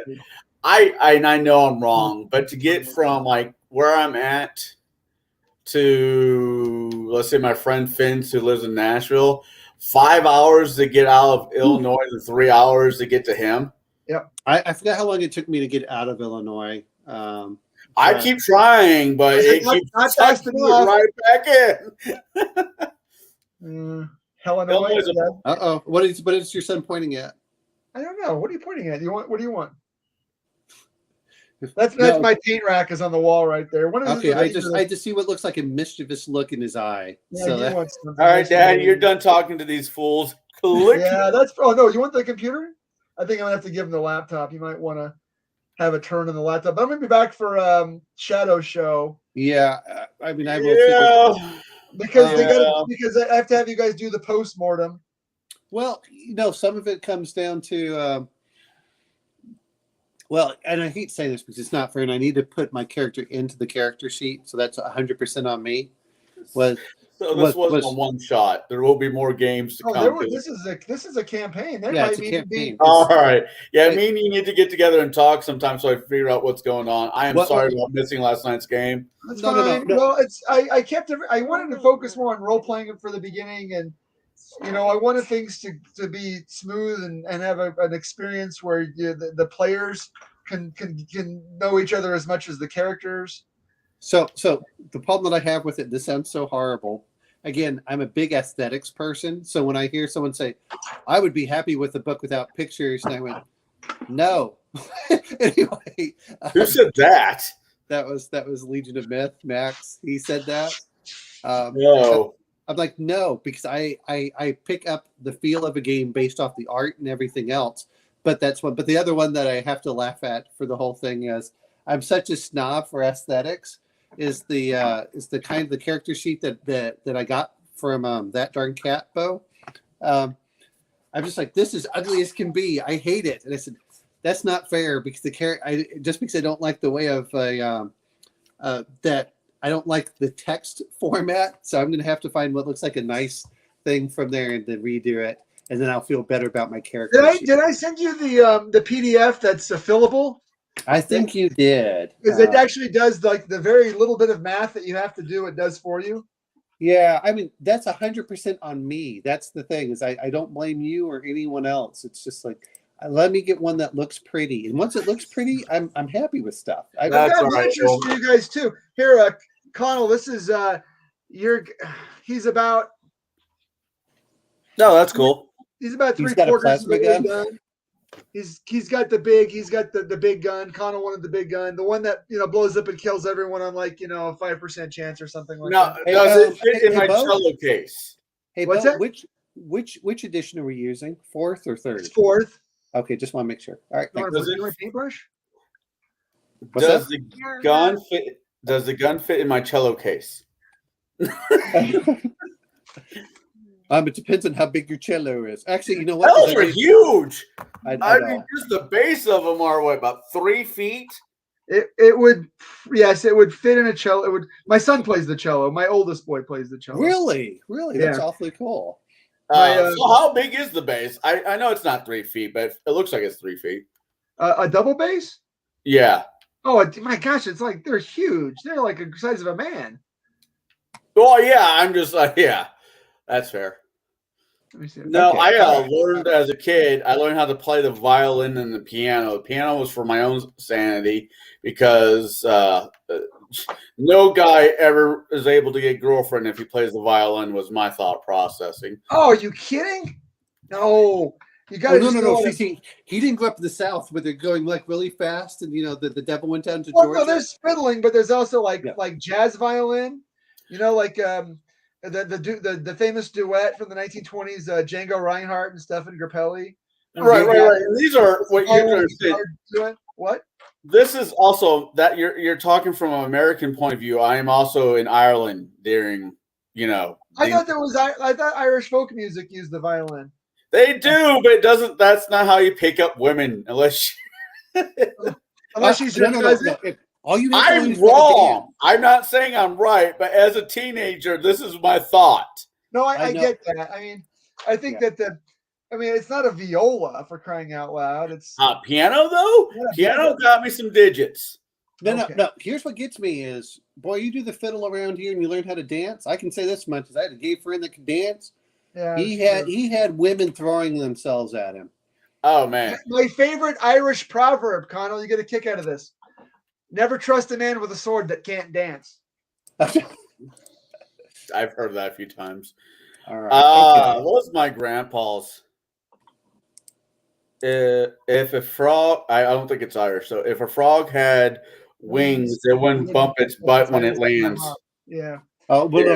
no, it's something about arguing about if a frog has wings, does it bump its butt when it flies? When it hops. It's like, yeah. Yeah. And the point is it's not real. So why are you worrying about it? In the meantime, we're arguing about fantasy stuff Yeah, the exactly. entire time. I'm horrible. It's like somebody says something and I'll quote Nietzsche. They're like, Nietzsche's not. I'm like, why not? Why can't there have been a depressed philosopher in Dungeons and Dragons? I mean, I actually liked reading some of the Nietzsche stuff, but Nietzsche was the preferred philosopher for my grandma, and my grandma and grandpa both survived World War II, so they were kind of bent as is. well, my grandfather shot being captured as a POW by the Germans and being shot in the knee, which is how he got captured. Of course, he has a really good story for that. So, but My grandpa got shot in the butt, and he got sent to a MASH unit. I guess that's what the correct term for it. And he met his future wife. That's his war. That is the only war story I could ever get out of him. well, my grandfather, let's see, they were transporting him. One was an SS, and the other one was just a normal German soldier. They didn't realize they could speak German. And the two soldiers that were with them were like, "Oh, these guys, they're harmless." And realized in the meantime, the Americans one of them knew German fluently. He's like, "Oh, they don't expect anything." So the SS went to go get some water or something, and they started singing. And they're doing this, and they were singing like, "We're going to jump the German soldier." Shut up, Siri. Anyway, Siri, turn it off. Anyway, they started singing, and they talked about when they were going to jump the soldier. And they said 1, 2, 3, jump, go! And so they jumped the German soldier. The SS guy came back, and my grandfather was from Greece for the most part, with a thick Greek accent. They got him, and he's tied up, and he starts like, blah, blah, blah, blah, blah, blah. The German race is superior, and blah. And that got my grandfather going. So he took the SS's knife and stuck it in his back about 1/4 of an inch. Oh, And he said, the SS soldiers shut up real fast at that point. And then, so they now have POWs. We're talking in April of 1945. So we're talking nearly the end of the war. They're going across lines, and they see a machine gun nest. And so they come over and they jump in the machine gun nest, and all the Allied soldiers in there were playing cards. And they would, "Oh, don't tell anyone." They're like, "Oh, we're sorry." So anyway, my grandfather did that. And only later did he tell my grandmother he used to wear this big red scarf or whatever. And standing there like, "You can't hit me." Yeah, he's like, that was dumb. yeah. I can normally. My grandpa thought TV was only meant for entertainment, so he'd never watch news on TV. If I want to be depressed, I'll read a newspaper. Yeah. Well, that's okay because most news on TV is all entertainment anyway. So Yeah. So yeah, and it's not real. So it's our D&D games are more realistic than the stuff coming on television. I Sorry. got I business to take care of. Are you guys going to come back for a shadow show? Yeah. there's a good chance of it. Just depends on. I'm so slightly sleep deprived from last night. All right. So Well, Bo, I'm using the. Do I have enough skills? Damn. Hey, you know what, Omen? I will get on the other computer right now, and I will send you enough PDFs to choke a horse. Okay? No. I have the PDF right in front of me on the. No. 4D. I'll send you more. Oh no. Okay, look, this is the prejudice, Yes. and it's warranted. This is the prejudice against GURPS, and this is fine. Okay. GURPS takes a long time to make a character, or could take a Yeah, long yeah. time to make a character, and the problem that people have is they get confused and they think that because they can do anything, they must do everything. Oh no, that's not one of my characters. I'm just trying to So make sure. what I do, yeah. So I've got the rules way pared back because I want a game that's not. I should need a slide rule to play. If I wanted a slide rule to play Traveler, right? You know what is the Traveler system basic is fine, but boy, when you have to start creating things from the fly, like if you design stuff, right. like, I don't want it to have to do concrete design. Why am I doing this with ship design? Sure, So. no, that and so if you have all of the documents that would see, so I could send you the PDFs. It's actually one book. It's in 2 volumes. The basic set, the campaign book and the player's book. I've got the PDFs, and then what Kevin and I did is we went through some of the other supplements and just took the stuff that we thought was very pertinent. Yeah. And we boiled it down to like 4. There's one that's gadgets and armor and advantages and skills. Yes, I'm trying to make sure that I and if you have as much those, as I'm a power gamer, even if you let me do stuff, is I want my math to work out. Just as it's like an OCD thing. honestly, I was there thinking about this. The amount of time I actually have to actually sit down and deal with anything, and I'm not trying to be lazy. It's just I'm busy. I'm not. I don't do your form of. I know you guys are probably more busier than I am, but I'm normally small Monday through Monday. Would you be willing to make me a character and I could just make it work? Yeah. Well, so what we did was we made templates that were like 90% complete. The thing about GURPS is that you take disadvantages that dictate some of like how you role play, and you don't have to take disadvantages at all, but you get points that you can put into skills. So like if you say I'm going to take compulsive liar as a disadvantage, and I'm going to get 5 points for that, and I'm going to take the 5 points, and I'm going to make my shooting better. So you don't have to, but you can if you want. I'm also awarding 5 points to anyone that fills out their character background and emails it back to me. Yeah, I need to do that myself. And I promise. I know that some players. I know that this group is this group. I've noticed is more old school and a little eclectic, and that it's not about me. If you mail me a 35-page backstory, I do promise I will read the whole thing, but I may not incorporate the whole thing. I reserve the right to pick and choose what I incorporate in the game. I agree. Well, the problem that I have all too often when people start writing backstories is that they don't even allow their character to grow. Sure. I mean this is a joke, but it's the God's honest truth at the same time. Every time I've written a background story for my character, it maybe survives like 2 sessions before it dies. And I'm like, screw that. Well, a perfect example is when I start hearing people talk about their background, and if you get something like, not that a lot of people do it, but if you actually look at Palladium or you look at RuneQuest, most of your background is talking about your family. The problem that I have with a lot of players is that they're trying to make their characters where they did all the heroic stuff before they ever joined, and they're starting at first level, and you go, this doesn't make any sense. You're a first level character. Why would you be taking out a dragon or something? That's what I'm referring to. Is they don't allow their characters to grow because the assumption is that they've already done all the heroic stuff. Then why are you playing my game? Go. There are other games where you can do that. A perfect example, and I'm not knocking it, is sometimes I love it and sometimes I hate it. For Exalted, is if you want to get all this stuff, you put backgrounds and everything. Oh, well, what is your background for this? What is your background for this? He's like, okay, I want to be the son of a merchant and this and this. Like, okay, we'll take all these backgrounds. And you can be kind of crappy, but you can, sometimes I have a whole ensemble of hordes that will follow me. Well, you're not very competent. Yeah, but sometimes you get the God King. I'm a God King. I got reborn, and they think that I'm the king, and they'll listen to me no matter what, even though it's dumb. That's another game I have to make a character for this week because of Table Breakers. I'm like, I haven't played Assaulted in almost 10, 12 years. I don't remember. I know it's a dot system. I remember that much. Well, the dot system isn't what bothers me.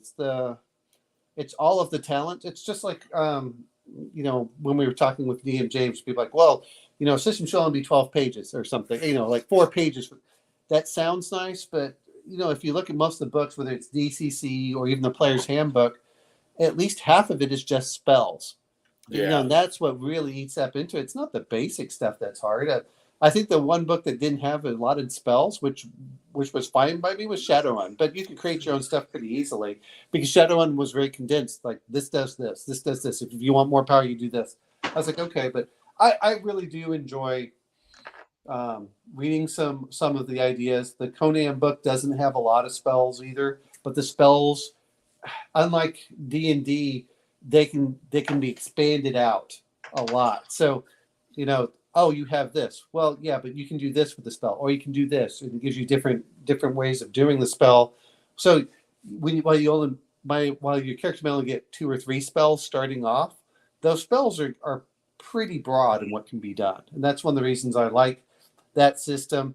And it doesn't feel like you invalidate a lot of other skills. Right.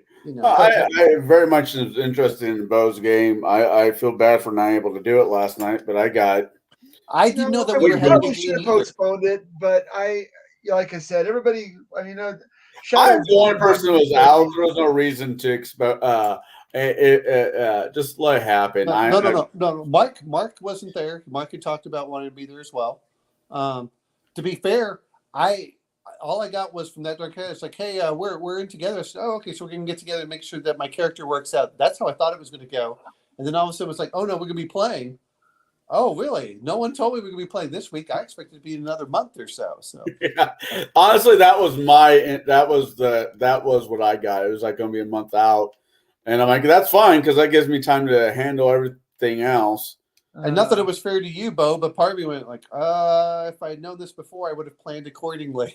Me too. Well, that was the thing. Me too. Not gonna lie. Me too. Okay. Well, I'll be honest. We can talk about all this stuff for new GMs. We'll count you as a new GM, but I think you did a pretty good job. Though I didn't realize my dog was going to be an NPC per se. I was like, oh, okay. That's fine. Hey, Neodog has got an intelligence of 6. That makes him sentient and sapient. I know. I'm used to like my border collie, or when I had a border collie.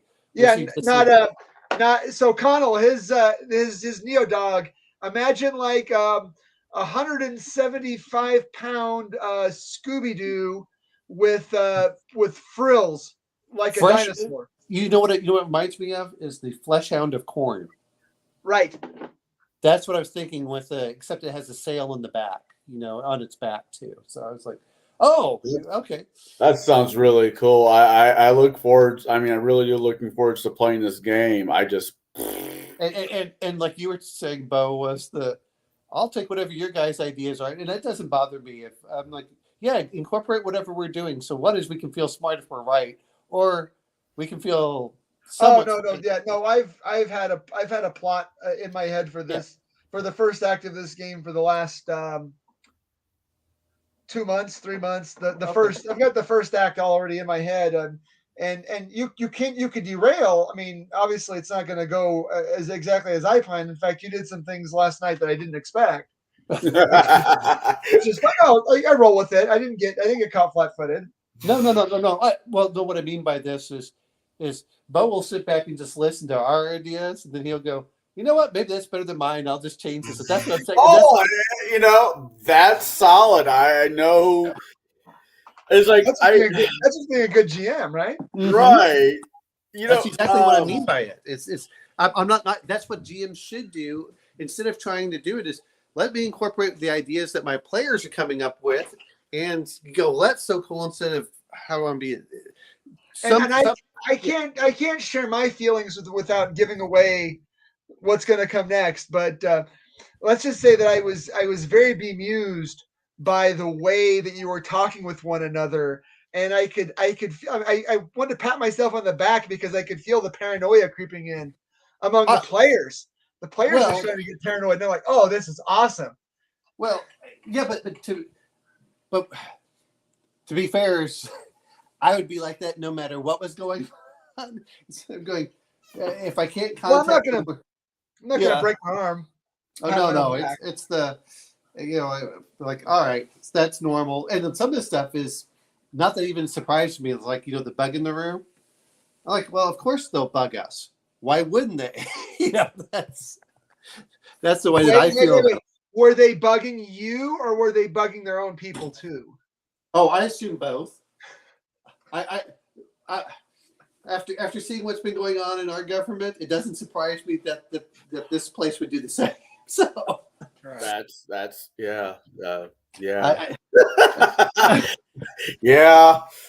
I'm going okay. That's the way it's going, and so Connell, just so you know, because you missed it, is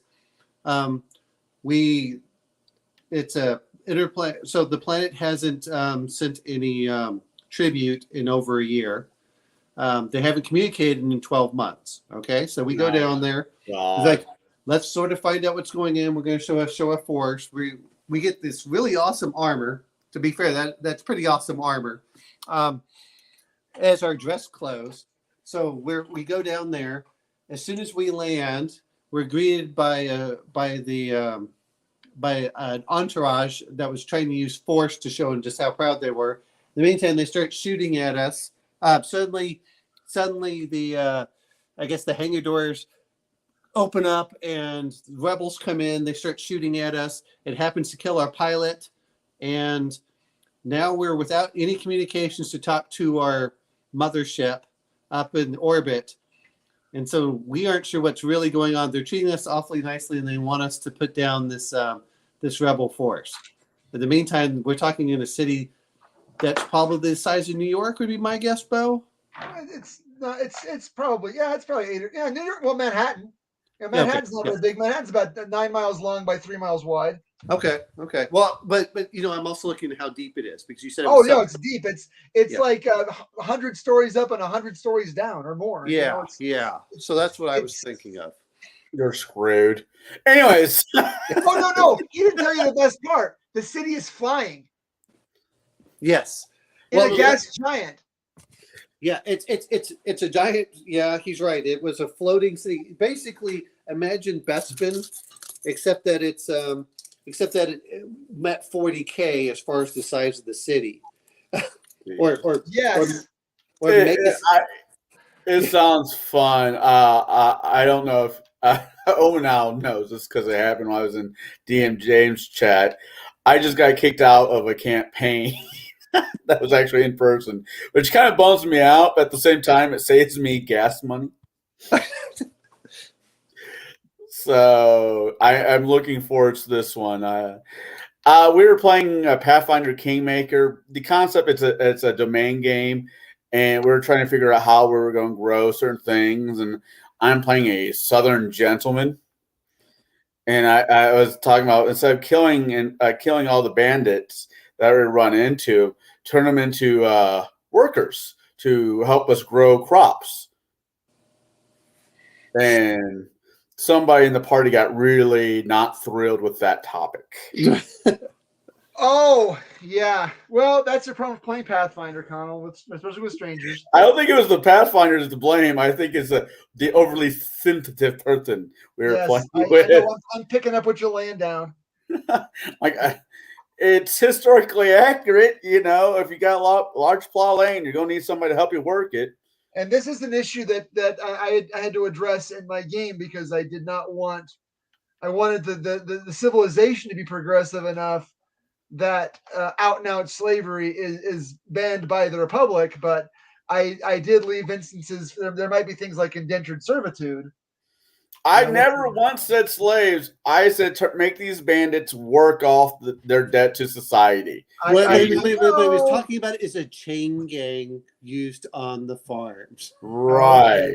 All right. Well, I got to get out for a minute. Or wait a minute. As much as we talk about this, and no one wants to, is if anyone's played 40K and you look at the Imperial Guard, if you look at the original Rogue Trader, it said that offenses that get you conscripted into the Imperial Guard include turning in your library books late, jaywalking. I mean, they include like the most minor of offenses, and that can put you into the Imperial Guard. Well, that's the Judge Dredd influence on 40K.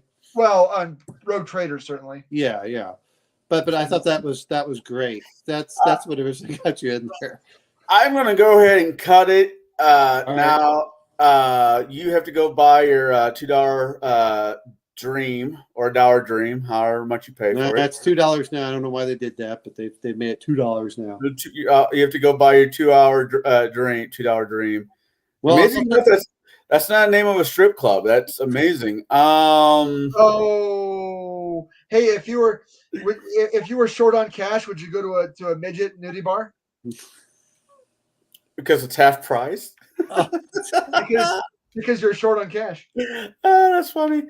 I'm a horrible person, but I know this about me.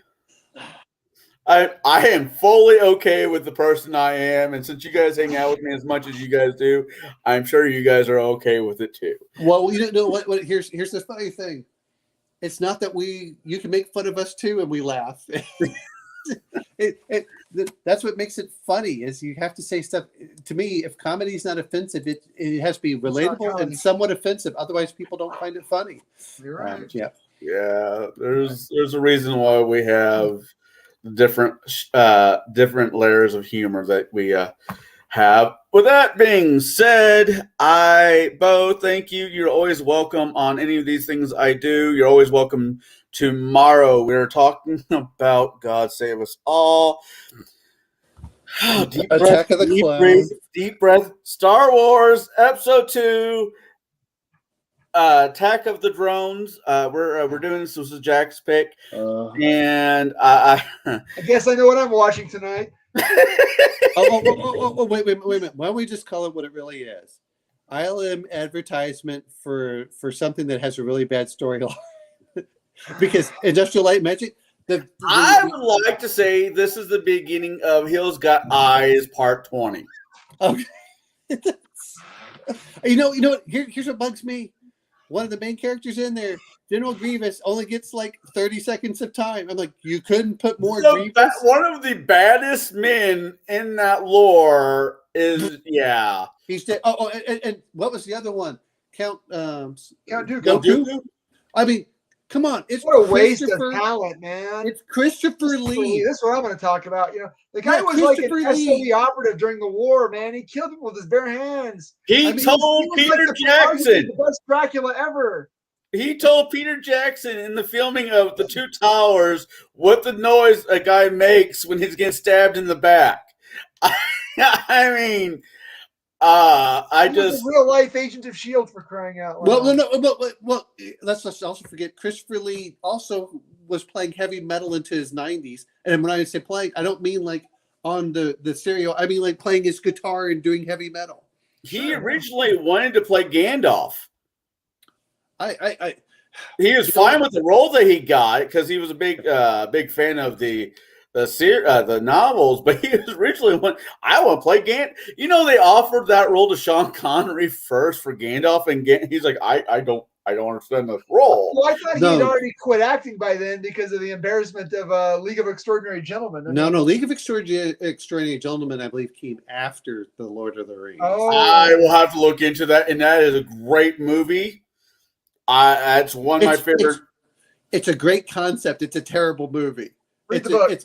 It's a great B movie if you want to watch one. I mean, certain movies I admit are bad, but I still enjoy them with a guilty pleasure. Compared to the movies that we're getting now, that movie is a class act.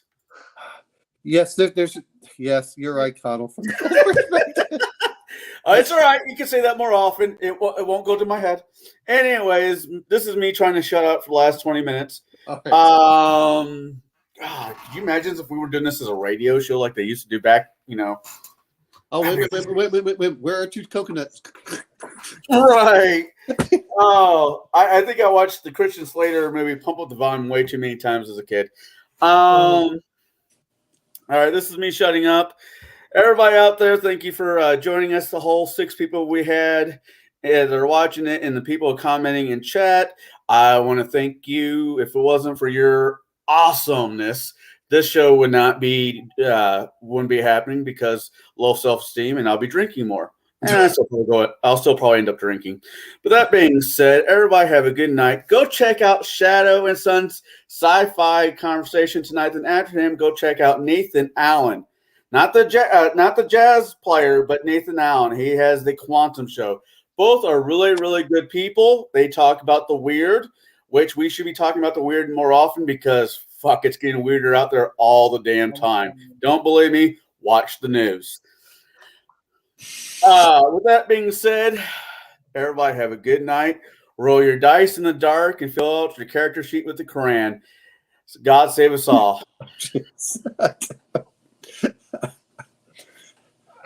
Oh, Bo, I'm not sure if you heard this as he's trying to cancel out, but I got